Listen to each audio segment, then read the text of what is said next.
හරි අපි දැන් බලමු ඉස්සෙල්ලාම අපි හෝම් පේජ් එක ගැන පැහැදිලි කිරීමක් කරගත්තා.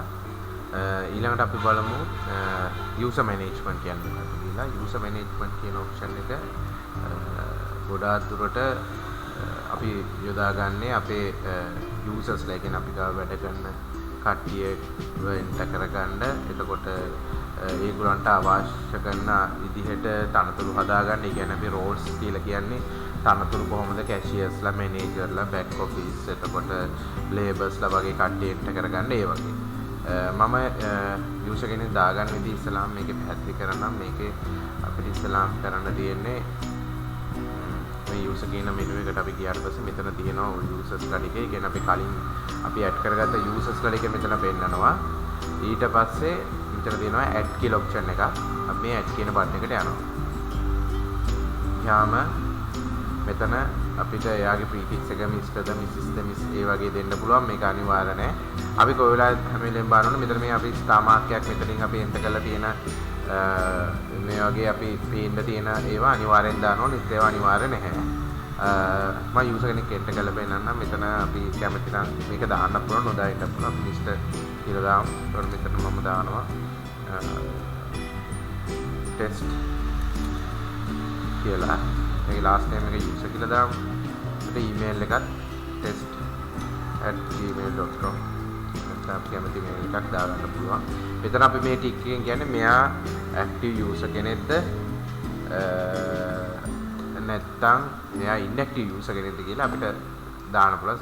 අපි ඇක්ටිව් විදිහට මේවා සෙට් කරගන්නවා. ඊළඟට මෙයා අපේ යූසර් ලිස්ට් එකේ ඉන්නවා.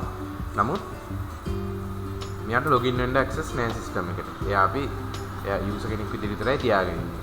එහෙම වුණොත් අපිට මේ ලව් ලොගින් කියන ටික එක අයින් කරොත් එයාට ලොගින් වෙන්න බෑ. නමුත් එයා ලොගින් වෙන්න අවශ්‍ය කෙනෙක් නම් සිස්ටම් එකට එයාට වැඩ කරන්න තියෙනවා නම් අපි ලව් ලොගින් කියන ටික එක ඔන් කරගෙන අපි එයාට යූසර් නේම් එකක් දෙනවා. දාමු ටෙස්ට් යූසර් කියලා යූසර් නේම් එක පාස්වර්ඩ් එක දෙක දෙනවා. ආයෙ කියලා මම දාගන්නවා. අපිට ඕනේ පාස්වර්ඩ් එක දාගන්න පුළුවන්. ඊට පස්සේ මෙයාගේ රෝල් එක අපි එයා ඇඩ්මින් කියනද කැෂියර් කෙනෙක්ද කියලා දාගන්න. අපි නිකන් අපි මේ වගේ රෝල්ස් අපිට තව හදන්න පුළුවන්. නමුත් මම දැන් තියෙන ඇඩ්මින් කැෂියර් විතරකින් අපි ඒවා කැෂියර් කියලා දානවා. ඊළඟට ඇක්සස් ලොකේෂන්ස්. සාමාන්‍යයෙන් මේ සිස්ටම් එකේ මම දාලා තියෙන මේ ඩෙමෝ සිස්ටම් එකේ අපේ එක ලොකේෂන් එකයි තියෙන්නේ. නමුත් ලොකේෂන් දෙක තුනක් තියෙනවා නම් එයා මොන ලොකේෂන් එකේ වැඩ කරන්නේ කියන දේ අපිට සිලෙක්ට් කරලා දෙන්න පුළුවන්. එතකොට එයාට මේ අනිත් ලොකේෂන් වලට ලොගින් වෙන්න බෑ. ඕල් ලොකේෂන් දුන්නොත් එයාට ඕනම ලොකේෂන් එකකට ලොගින් වෙන්න පුළුවන්. ඒ වගේ දැන් මෙතන සේල්ස් කමිෂන් ඒ වගේ මේ පොඩි අමතර විස්තර ටික විතර අහනවා. අපි ඒවා පස්සේ ඕගොල්ලෝ පර්චේසින් කරාට පස්සේ ඕගොල්ලන්ට උවමනා කරන විදිහට අපි ඒවා කියලා දෙනවා. දැනට යූසර් කෙනෙක් ඇඩ් කරගන්න සාමාන්‍ය ක්‍රියාපිළිවෙල මේක සේව් කරාම යූසර් ඇඩ් වෙනවා. කොට අර යූසර් ලිස්ට් එකේ එයා ටෙස්ට් යූසර් කියලා මෙහෙම පෙන්නනවා. එහෙම තමයි යූසර් කෙනෙක් කියන්නේ. ඊට පස්සේ රෝල්ස් කියන ඔප්ෂන් එකට යනවා. අපි රෝල් එකක් කොහොමද දාගන්නේ කියලා. රෝල් එකේ අපි දැනට ඇඩ්මින් and කැෂියර් කියලා අපේ රෝල්ස් දෙකක් තියෙනවා. අපි තව රෝල් එකක් මෙතන ක්‍රියේට් කර ගන්නවා නම් අපි මෙතන මේ ඇඩ් කියන ඔප්ෂන් එකකින් අපිට මෙතනට යන්න පුළුවන්. මෙතන පල්ලෙහාට ගියාම ඔයාලට පේනවා මෙතන ඔක්කොම තියෙන්නේ අපේ සිස්ටම් එකේ කරන්න පුළුවන් වැඩ. ඒ වැඩ එක ඇක්සස් ලෙවල් වලට අපි ලිමිට් කරගන්නවා. මෙතනදී ඒ යූසර්ට මොන දේවල්ද කරන්න පුළුවන්. අපි මෙතන රෝල් එකට නමක් දාමු. අපි දාගමු මෙයාට කැෂියර් කියලා. දාගෙන කැෂියර් 1 කියලා දාමු. තව එකක් තියෙනවනේ. අපි 1 කියලා දාමු. මේ වගේ අපේ තියෙන ඔප්ෂන් ටික අපි ඇඩ් කරගන්නවා. මෙයාට සාමාන්‍ය කැෂියර් කෙනෙක්ට අවශ්‍ය වෙන එකම දේ තමයි POS සිස්ටම් එකේ POS එකේ ඇක්සස් එක. ඒ කියන්නේ බිලින් කරන්න. අපි ඉතින් එයාට බිලින් කරන එක දාලා දෙනවා. දැන් මේවා ටික් දැම්මොත් ඒවත් ඇක්ටිව් වෙනවා. නැත්තම් නෑ.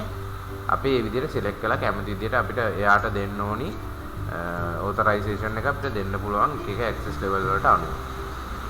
අපිට ටික් දාගෙන ඒවා අයින් කරන්නත් පුළුවන්. එහෙම කරලා සේව් කරාම රෝල් එකක් ඇඩ් වෙනවා. එහෙනම් දැන් රෝල් එකක් ක්‍රියේට් කරගන්න. දැන් මෙතන සේල්ස් කමිෂන් ඒජන්ට් කියන එක අපි දැන් පැහැදිලි කරන්නේ. ඒක අවශ්‍ය කට්ටියට ඕනනවා නම් අපිට දැනගන්න. ඒක කියලා දෙන්න පුළුවන්. අපි ඒක ඇක්ටිව් කරලා දෙන්න. එහෙම තමයි මේ යූසර් මැනේජ්මන්ට් කියන මෙනු එකේ අපේ සාමාන්‍ය